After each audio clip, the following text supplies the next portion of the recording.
खामोश गवाह। सुबह के 6:55। आसमान पर हल्की सी धुंध छाई हुई थी। शहर अभी पूरी तरह बेदार नहीं हुआ था।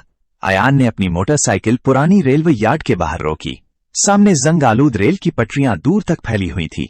कुछ पुराने माल बरदार डिब्बे बरसों से वहीं खड़े थे, जैसे वक्त उन्हें भूल चुका हो। सारा ने घड़ी देखी। हम वक्त से पहले आ गए हैं। अयान ने आहिस्ता से कहा, अगर फोन करने वाला वाकई अमीन तक पहुंचा सकता है तो मैं 1 मिनट भी देर नहीं करना चाहता। दोनों खामोशी से अंदर दाखिल हुए। पटरियों के दरमियान उगे हुए जंगली पौधे हर कदम पर सरसराहट पैदा कर रहे थे। दूर कहीं लोहे की एक चादर हवा से हिल रही थी। ठक ठक ठक। अयान ने इर्द गिर्द नजर दौड़ाई। ये जगह अजीब हद तक सुनसान है। सारा ने कोई जवाब नहीं दिया। वो हर चंद कदम बाद रुकती, इर्द गिर्द देखती, फिर आगे बढ़ती। अयान ने उसकी तरफ देखा। क्या हुआ पता नहीं, लेकिन मुझे ऐसा लग रहा है जैसे हम अकेले नहीं हैं। अयान भी रुक गया। चंद लम्हों तक दोनों ने खामोशी से इर्द गिर्द देखा। कुछ नजर नहीं आया, सिर्फ हवा और जंग आलूद रेल की टेटरियों की खामोशी। शायद हम जरूरत से ज्यादा सोच रहे हैं, अयान ने कहा। सारा ने फौरन नफी में सर हिलाया। तहकीकात में एक उसूल होता है, अगर किसी जगह बगैर वजह बेचैनी महसूस हो तो उसे नजरअंदाज नहीं करना चाहिए। अयान कुछ कहने ही वाला था कि दूर एक पुराने डिब्बे के पीछे किसी का साया सा गुजरा, सिर्फ एक लम्हे के लिए। अयान ने फौरन उस तरफ देखा। कौन है? उसकी आवाज सुनसान यार्ड में गूंज गई। कोई जवाब नहीं आया। अयान तेजी से उस तरफ बढ़ा। सारा भी उसके पीछे दौड़ी। दोनों डिब्बे के दूसरी तरफ पहुंचे, लेकिन वहाँ कोई नहीं था। सिर्फ जमीन पर ताजा जूतों के निशानात थे। अयान झुक गया। ये देखो, ये निशान अभी अभी बने हैं। सारा ने भी उन्हें गौर से देखा, यानी यहाँ कोई मौजूद था और हमारी आवाज सुनते ही चला गया। अचानक अयान का मोबाइल फोन बज उठा। दोनों चौंक गए। वही नामालूम नंबर। अयान ने फौरन कॉल उठाई। हेलो। दूसरी तरफ चंद लम्हे खामोशी रही, फिर एक पुरसुकून मगर सर्द आवाज सुनाई दी। तुम वक्त पर आ गए, अच्छी बात है। अयान ने बेइख्तियार पूछा, तुम कौन हो? अमीन कहाँ है? आवाज ने उसके सवाल को नजरअंदाज कर दिया। अगर वाकई उससे मिलना चाहते हो तो पीछे मत देखना। कॉल अचानक मुनक़ते हो गई। अयान और सारा ने एक दूसरे की तरफ देखा। पीछे मत देखना, अयान ने उलझन से कहा। इसी लम्हे उन दोनों के पीछे किसी के कदमों की आवाज आई, धीरे मगर बिल्कुल वाज़ेह। ठक ठक ठक। दोनों ने एक साथ मुड़कर देखा और उनके सामने एक बूढ़ा आदमी खामोशी से खड़ा था। उसकी नजर लम्हों तक खामोश खड़े रहे। फिर अयान की आंखें हैरत से फैल गईं। आप? वही बूढ़ा शख्स जिससे उनकी पहली मुलाकात प्लेटफॉर्म नंबर 3 पर हुई थी। उसके चेहरे पर वही सुकून था और हाथ में वही पुरानी लकड़ी की छड़ी। बूढ़ा आहिस्ता आहिस्ता उनकी तरफ बढ़ा। मुझे मालूम था तुम यहाँ जरूर आओगे। अयान ने फौरन पूछा, वो कॉल आपने की थी? बूढ़े ने हल्की सी मुस्कुराहट के साथ जवाब दिया, बात सवालों के जवाब वक्त देता है, इंसान नहीं। अयान को इस अंदाज से चिढ़ होने लगी। हर बार आप पहेलियों में क्यों बात करते हैं? क्योंकि सीधा सच बहुत जल्द अपनी कीमत खो देता है। सारा ने पहली बार मुदाखलत की। अगर आप वाकई हमारी मदद करना चाहते हैं तो कम से कम ये बता दें कि अमीन कहाँ है। बूढ़ा चंद लम्हे खामोश रहा। उसने इर्द गिर्द एक नजर डाली, फिर धीरे से बोला, तुम लोग अमीन को ढूंढ रहे हो, लेकिन तुम्हें यह भी मालूम नहीं कि तुम किस दरवाजे पर दस्तक देने जा रहे हो। अयान ने सख्त लहजे में कहा, हमें सिर्फ उसका पता चाहिए। बूढ़े ने जेब से एक छोटा सा कागज निकाला जिस पर सिर्फ एक पता लिखा था। अयान ने फौरन उसे पढ़ा। ये शहर के पुराने सन्नती इलाके का एक पता था, ना कोई नाम ना कोई वजाहत, सिर्फ एक मकाम। वो वहां मिलेगा? अयान ने पूछा। बूढ़े ने बराह रास्त जवाब नहीं दिया। अगर वो तुम पर यकीन कर गया तो मिल जाएगा। सारा ने फौरन सवाल किया, और अगर यकीन न किया? बूढ़े की नजरें पहली बार अयान पर ठहर गईं। फिर शायद वो तुमसे मिलकर भी खामोश रहे। अयान ने कागज अपनी जेब में रख लिया। आप आखिर हैं कौन? बूढ़े ने एक लम्हे के लिए अयान की आंखों में देखा, फिर आहिस्ता से कहा, कभी तुम्हारे वालिद के साथ काम करता था। अयान की सांस जैसे रुक गई। आप मेरे वालिद को जानते थे? बूढ़े ने हल्का सा सर हिलाया। इतना जानता था कि अगर आज वो जिंदा होते तो तुम्हें इस रास्ते पर कभी अकेला न आने देते। ये कहकर वो मुड़ा और आहिस्ता आहिस्ता चलने लगा। अयान ने आवाज दी, रुके, क्या मेरे वालिद जिंदा है? बूढ़ा रुका मगर पीछे मुड़े बगैर बोला, बात सवाल इंसान बहुत जल्द पूछ लेता है, जवाब बहुत देर से मिलते हैं। वो आहिस्ता आहिस्ता धुंध में गुम हो गया। अयान काफी देर तक खामोश खड़ा रहा। उसने जेब से वो कागज निकाला। उस पर लिखा पता शायद उसे अमीन तक ले जाता, या शायद एक ऐसे दरवाजे तक जिसे खोलने के बाद वापसी मुमकिन। के बाद कुछ लम्हों तक खामोशी छाई रही। अयान की नजरें अभी भी उस रास्ते पर जमी थी जहां वो गायब हुआ था। सारा ने आहिस्ता से कहा, चलो, वो हमें सिर्फ एक रास्ता देकर गया है। अयान ने जेब से वो पर्ची दोबारा निकाली। उस पर लिखा हुआ पता शहर के पुराने सन्नती इलाके का था। उसने एक बार फिर बूढ़े की आखिरी बात याद की, अगर वो तुम पर यकीन कर गया। अयान ने धीरे से कहा, यानी अमीन हर किसी से नहीं मिलता। सारा ने सर हिलाया, और शायद इसीलिए वो अब तक जिंदा था। दोनों मोटरसाइकिल पर सवार हुए और शहर के पुराने सन्नती इलाके की तरफ रवाना हो गए। रास्ता आहिस्ता आहिस्ता वीरान होता जा रहा था। बंद कारखाने, टूटे हुए बोर्ड, सुनसान गोदाम। ऐसा लगता था जैसे उस इलाके से जिंदगी बरसों पहले रुखसत हो चुकी हो। आखिरकार वो उस पते के सामने पहुंच गए। ये एक पुरानी आटे की मिल थी। इसका बड़ा आहनी गेट बंद था। दीवारों पर वक्त के निशान नुमाया थे। अयान ने गेट धक्का देकर देखा, वो हल्का सा चरचराता हुआ खुल गया। सारा चौंकी। अगर ये जगह बंद है तो गेट खुला क्यों है? अयान ने जवाब नहीं दिया। दोनों एहतियात से अंदर दाखिल हुए। मिल के अंदर हर तरफ गर्द ही गर्द थी। पुरानी मशीनें खामोश खड़ी थी। टूटे हुए शीशों से आने वाली धूप फर्श पर अजीब सी लकीरें बना रही थी। अचानक ऊपर की मंजिल से किसी चीज के गिरने की आवाज आई। ठक। दोनों फौरन रुक गए। अयान ने आहिस्ता से कहा, कोई है यहाँ? सारा ने सरगोशी की, या फिर कोई चाहता है कि हमें ऐसा लगे। अयान ने सीढ़ियों की तरफ कदम बढ़ाया। अभी वो पहली सीढ़ी पर ही पहुंचा था कि एक आवाज गूंजी, वहीं रुक जाओ। आवाज में न गुस्सा था न खौफ, बल्कि बरसों की थकन थी। अयान और सारा ने एक साथ ऊपर देखा। दूसरी मंजिल की टूटी हुई रेलिंग के पीछे एक शख्स खड़ा था। उसका चेहरा रोशनी और साई के दरमियान छुपा हुआ था। वो चंद लम्हे खामोशी से अयान को देखता रहा, फिर आहिस्ता से बोला, एक बात का जवाब दो, तुम्हें मेरा नाम किसने बताया? अयान ने महसूस किया कि उस शख्स की आवाज में खौफ ज्यादा था, गुस्सा कम। उसे यकीन हो गया ये शख्स उनका इंतजार नहीं कर रहा था, बल्कि उन्हें देखकर खुद हैरान था। चंद लम्हों तक मुकम्मल खामोशी रही। दूसरी मंजिल पर खड़ा शख्स मुसलसल अयान को देख रहा था। उसकी नजरें हर चंद लम्हों बाद दरवाजे की तरफ भी जाती थीं, जैसे उसे किसी और के आने का भी खौफ हो। अयान ने आहिस्ता से कहा, आप अमीन हैं? उस शख्स ने फौरन जवाब नहीं दिया। उसने सिर्फ एक सवाल दोहराया, तुम्हें मेरा नाम किसने बताया? अयान ने महसूस किया कि वो शख्स जवाब से ज्यादा इस सवाल में दिलचस्पी रखता है। सारा ने नर्म लहजे में कहा, हम आपको नुकसान पहुंचाने नहीं आए। अमीन ने तल्ख मुस्कुराहट के साथ कहा, यह जुमला मैं पहले भी कई बार सुन चुका हूं, और हर बार इसके बाद किसी न किसी की लाश गिरी है। वो आहिस्ता आहिस्ता सीढ़ियां उतरने लगा। अब पहली बार उसका चेहरा साफ नजर आया। वक्त ने उसके चेहरे पर गहरी लकीरें खींचती थीं। आंखों के नीचे स्याह हल्के थे। वो मुसलसल बेचैन दिखाई देता था, जैसे 10 साल से सुकून की नींद न सोया हो। नीचे पहुंचकर भी उसने मुनासिब फासला बरकरार रखा। अब बताओ, तुम हो कौन? अयान ने अपनी जेब से पुरानी तस्वीर निकाली, खामोशी से अमीन की तरफ बढ़ा दी। अमीन ने तस्वीर देखी और उसके हाथ हल्के से कांप गए। वो तस्वीर को चंद लम्हे तक देखता रहा, फिर उसकी नजरें आहिस्ता आहिस्ता अयान के चेहरे पर उठी। तुम उसके बेटे हो? अयान ने पहली बार उम्मीद महसूस की। जी, मैं अयान हूं। अमीन ने आंखें बंद कर ली, जैसे कोई पुरानी याद अचानक जिंदा हो गई हो। चंद लम्हों बाद वो धीरे से बोला, तुम बिल्कुल उस जैसे लगते हो, सिर्फ आंखें अपनी माँ जैसी हैं। ये सुनकर अयान की धड़कन तेज हो गई। आप मेरे वालिद को जानते थे? अमीन ने गहरी सांस ली। जानता था, शायद खुद से भी ज्यादा।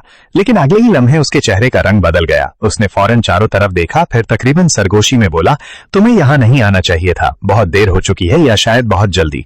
अयान ने हैरत से पूछा, इसका क्या मतलब है? अमीन ने सीधा जवाब देने के बजाय सिर्फ एक सवाल किया, तुमसे मिलने का रास्ता किसने बनाया? अयान खामोश हो गया। उसे पहली बार एहसास हुआ कि शायद यही सबसे खतरनाक सवाल। खामोश खड़ा रहा। फिर उसने धीरे से जवाब दिया, हमें एक नामालूम कॉल आई थी। उसके बाद रेलवे यार्ड में एक बूढ़ा शख्स मिला। उसने हमें ये पता दिया। ये सुनते ही अमीन के चेहरे से जैसे खून उतर गया। उसने बेख्तियार एक कदम पीछे हटाया। बूढ़ा शख्स? कैसा बूढ़ा? अयान ने फौरन जवाब दिया, सफेद बाल, हाथ में लकड़ी की छड़ी, हम उससे पहले भी मिल चुके हैं। अमीन की आंखों में पहली बार खौफ साफ नजर आया। वो चंद लम्हे खामोश रहा, फिर उसने आहिस्ता से कहा, तुम्हें यहां नहीं आना चाहिए था। सारा ने फौरन पूछा, क्यों?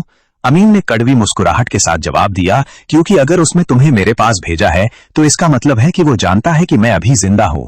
कमरे में खामोशी छा गई। अयान ने उलझन से पूछा, वो कौन? अमीन ने फौरन जवाब नहीं दिया। वो खिड़की के पास गया और बाहर झांका, फिर आहिस्ता से बोला, कुछ नाम, जितना देर से मालूम हो उतना बेहतर होता है। अयान का सब्र जवाब देने लगा, मैं छोटा बच्चा नहीं हूं, 10 साल से मेरे वालिद लापता है। हर सुराग हमें आप तक लाया है। अब आप भी खामोश रहेंगे तो मुझे जवाब कहां से मिलेंगे? अमीन ने पहली बार अयान की आंखों में देखा। उसकी आवाज में अफसोस था। जो रास्ता तुमने चुना है उसका इख्तिताम अक्सर कब्र पर होता है। अयान ने मजबूत लहजे में कहा, अगर मेरे वालिद इसी रास्ते पर चले थे तो मैं भी वापस नहीं मुड़ूंगा। ये सुनकर अमीन के चेहरे पर अजीब सा तासुर उभरा, जैसे उसे बरसों पुरानी कोई बात याद आ गई हो। वो आहिस्ता आहिस्ता एक पुरानी कुर्सी पर बैठ गया। काफी देर तक खामोश रहा, फिर बोला, तुम्हारे वालिद जिद्दी थे, बिल्कुल तुम्हारी तरह। हम दोनों ने उन्हें बहुत समझाया था, लेकिन वो एक बात बार बार कहते थे। अयान ने बेख्तियार पूछा, क्या? अमीन ने नजरें झुका लीं। वो कहते थे, कुछ राज अगर गलत हाथों में चले जाएं तो पूरी दुनिया इनकी कीमत चुकाती है। सारा ने धीरे से पूछा, कौन सा राज? अमीन ने लंबी सांस ली। उसने जवाब देने से पहले एक बार फिर दरवाजे की तरफ देखा, जैसे उसे यकीन करना हो कि बाहर वाकई कोई नहीं। फिर उसने धीमी आवाज में सिर्फ एक नाम लिया, ब्लैक सिटी। ये नाम सुनते ही कमरे में एक अजीब खामोशी छा गई। अयान ने जिंदगी में पहली बार यह नाम सुना था, लेकिन न जाने क्यों उसे महसूस हुआ जैसे ये लफ्ज उसकी किस्मत से बरसों पहले जुड़ चुका था। कमरे में चंद लम्हों तक मुकम्मल खामोशी छाई रही। अयान ने आहिस्ता से वो नाम दोहराया, ब्लैक सिटी। अमीन ने फौरन हाथ उठाकर उसे रोक दिया। आवाज आहिस्ता रखो। उसकी नजरें एक बार फिर दरवाजे और टूटी हुई खिड़की पर गईं, जैसे वो हर लम्हा किसी अनदेखी मौजूदगी को महसूस कर रहा हो। सारा ने धीरे से पूछा, ये ब्लैक सिटी क्या है? अमीन ने चंद लम्हे सोचा, फिर आहिस्ता से बोला, अगर मैं कहूं कि मुझे भी इसका पूरा राज मालूम नहीं, तो क्या तुम यकीन करोगे? अयान और सारा ने एक दूसरे की तरफ देखा। अयान ने कहा, लेकिन आप तो इस सब का हिस्सा थे। अमीन ने तल्खी से मुस्कुराया, हिस्सा होना और हकीकत जानना दो अलग बातें हैं। वो चंद कदम चलकर दीवार के साथ टेक लगाकर खड़ा हो गया। हम सिर्फ इतना जानते थे कि कहीं एक ऐसी जगह मौजूद है जिसे सब ब्लैक सिटी कहते थे। किसी ने इसे अपनी आंखों से देखा नहीं था, किसी के पास इसका मुकम्मल नक्शा नहीं था। हर शख्स के पास सिर्फ एक छोटा सा टुकड़ा था और हर टुकड़ा एक दूसरे से मुख्तलिफ था। सारा ने हैरत से पूछा, फिर लोग इसे ढूंढ क्यों रहे थे? अमीन ने सर हिलाया, यही सवाल हमने भी पूछा था, लेकिन हमें कभी मुकम्मल जवाब नहीं मिला। हमें सिर्फ हुक्म मिलते थे, सवाल पूछने की इजाजत नहीं थी। अयान ने फौरन पूछा, कौन हुक्म देता था? अमीन खामोश हो गया। उसने गहरी सांस ली, तंजीम, लेकिन इस तंजीम का असल चेहरा हमने भी कभी नहीं देखा। कमरे में फिर खामोशी छा गई। अयान ने जेब से अपने वालिद की घड़ी निकाली और अमीन के सामने रख दी। ये घड़ी अब्बू की है, अगर आप वाकई उनके दोस्त थे तो बराह करम मुझे बताएं वो आज कहाँ है? अमीन की नजरें घड़ी पर जम गईं। उसने कांपते हुए हाथ से उसे उठाया, चंद लम्हों तक उसे देखता रहा, फिर उसकी आंखें नम हो गईं। मुझे नहीं मालूम वो जिंदा है या? जुमला अधूरा रह गया। उसने नजरें झुका ली। आखिरी बार जब मैंने उन्हें देखा था वो एक फैसला करने जा रहे थे। अयान ने बेचैनी से पूछा, कैसा फैसला? अमीन ने जवाब देने के लिए होंठ खोले, मगर उसी लम्हे बाहर किसी गाड़ी के ब्रेक लगने की आवाज आई। ची! अमीन का चेहरा एकदम सफेद पड़ गया। उसने खिड़की से बाहर झांका, सिर्फ एक नजर, और उसके हाथ से घड़ी फर्श पर गिर गई। वो आ गए। उसकी आवाज में पहली बार ऐसा खौफ था जो किसी दुश्मन से नहीं, बल्कि किसी ऐसी ताकत से था जिसे वो बरसों से जानता था। उसने फौरन अयान का बाजू पकड़ा, अगर जिंदा रहना चाहते हो तो मेरी हर बात मानना। तो आखिरी सुराख पसंद आ रहा है तो वीडियो को लाइक करें, चैनल को सब्सक्राइब करें और कमेंट में जरूर बताएं आपके ख्याल में अमीन को किसने ढूंढ लिया। क्या ये सिर्फ तंजीम के लोग हैं या खुद साया ने अपनी अगली चाल चल दी है? अब वक्त खत्म हो चुका है। अमीन की आवाज में पहली बार बेबसी नुमाया थी। उसने खिड़की से नजरें हटाईं और तेजी से अयान और सारा की तरफ बढ़ा। तुम दोनों फौरन यहां से चले जाओ। अयान ने नफी में सर हिलाया। नहीं, मैं 10 साल बाद आप तक पहुंचा हूं। मैं इस बार जवाब लिए बगैर नहीं जाऊंगा। अमीन चंद लम्हे उसे देखता रहा, फिर उसने आहिस्ता से कहा, बिल्कुल अपने वालिद की तरह। ये कहते हुए उसने जेब से एक छोटी सी धात की चीज निकाली। वो एक पुरानी चाबी थी, आम चाबी, लेकिन उसके सिरे पर एक अजीब सा निशान बना हुआ था, एक दायरा और उसके दरमियान से गुजरता हुआ एक तीर। अयान ने चौंक कर चाबी को देखा। ये क्या है? अमीन ने चाबी उसके हाथ में रख दी। मुझे नहीं मालूम ये किस दरवाजे की चाबी है, लेकिन तुम्हारे वालिद ने इसे अपनी जान से ज्यादा संभाल कर रखा था। जिस दिन हम अलग हुए उन्होंने ये मेरे हवाले करते हुए कहा था, अगर मैं वापस न आ सका तो ये सिर्फ मेरे बेटे को देना। अयान हैरत से चाबी को देखता रह गया। आपने ये 10 साल तक संभाल कर रखी? अमीन ने तल्खी से मुस्कुराकर कहा, कुछ अमानतें वक्त से नहीं ज़मीर से बंधी होती हैं। अचानक बाहर किसी गाड़ी का दरवाजा बंद होने की आवाज आई। ठाक! इसके बाद कदमों की आवाज, आहिस्ता लेकिन मुसलसल। अमीन के चेहरे पर खौफ साफ दिखाई देने लगा। वो तकरीबन सरगोशी में बोला, वो अंदर आ रहे हैं। सारा ने खिड़की से बाहर झांकने की कोशिश की, लेकिन अमीन ने फौरन उसे पीछे खींच लिया। नहीं, उन्हें ये मालूम नहीं होना चाहिए कि अंदर कितने लोग हैं। अयान ने मजबूत लहजे में कहा, हम पिछले रास्ते से निकल जाते हैं। अमीन ने नफी में सर हिलाया। अब देर हो चुकी है। इसी लम्हे मरकजी दरवाजे पर जोरदार जरब पड़ी। धड़ाम! पूरा कमरा लरज उठा। एक और जरब। धड़ाम! लकड़ी चरचराने लगी। अयान ने बेख्तियार अपनी मुट्ठी भींच ली। अयान, आज मेरी बात गौर से सुनो। ब्लैक सिटी को तलाश करना, लेकिन किसी पर आसानी से यकीन मत करना, क्योंकि इस खेल में हर चेहरा वो नहीं होता जो नजर आता है। तीसरी जरब पहले से ज्यादा ताकतवर थी। धड़ररर! दरवाजा आधा टूट गया। बाहर से किसी के कदमों की आवाज साफ सुनाई देने लगी। अमीन ने एक गहरी सांस ली, फिर धीरे से बोला, वो शख्स जिसने तुम्हें मेरे पास पहुंचाया, वो तुम्हारा दोस्त नहीं है? अयान ने हैरत से पूछा, कौन? अमीन ने जवाब देने के लिए होंठ खोले ही थे कि धाएं! एक गोली टूटी हुई खिड़की से अंदर आई। शीशा हजारों टुकड़ों में बिखर गया। गोली सीधी अमीन के सीने में लगी। वो एक लम्हे के लिए अपनी जगह साकित रह गया, फिर आहिस्ता आहिस्ता जमीन पर गिर पड़ा। अमीन! अयान दौड़कर उसके पास पहुंचा। उसने उसे सहारा दिया। अमीन की सांसें टूट रही थी, उसके होंठों पर खून आ चुका था। वो बड़ी मुश्किल से बोला, अयान! वो तुम्हें? अयान झुक गया। कौन? अमीन ने आखिरी बार पूरी ताकत से बोलने की कोशिश की, सर, लेकिन लफ्ज मुकम्मल होने से पहले ही उसका सिर एक तरफ ढलक गया। उसकी आंखें हमेशा के लिए बंद हो चुकी थी। कमरे में एक लम्हे के लिए मुकम्मल खामोशी छा गई। अयान के हाथ खून से भर चुके थे। उसने पहली बार महसूस किया कि वो सच के एक कदम करीब आया जरूर है, मगर उसकी कीमत एक और जान बन गई। इसी लम्हे बाहर से किसी के कदमों की आवाज दूर जाने लगी। सारा खिड़की तक पहुंची, मगर वहां कोई नहीं था, सिर्फ एक स्याह गाड़ी जो आहिस्ता आहिस्ता वीरान सड़क पर गायब हो रही थी। अयान ने मुट्ठी में वो पुरानी चाबी मजबूती से पकड़ ली। अब उसके पास सवाल पहले से ज्यादा थे और जवाब पहले से भी कम।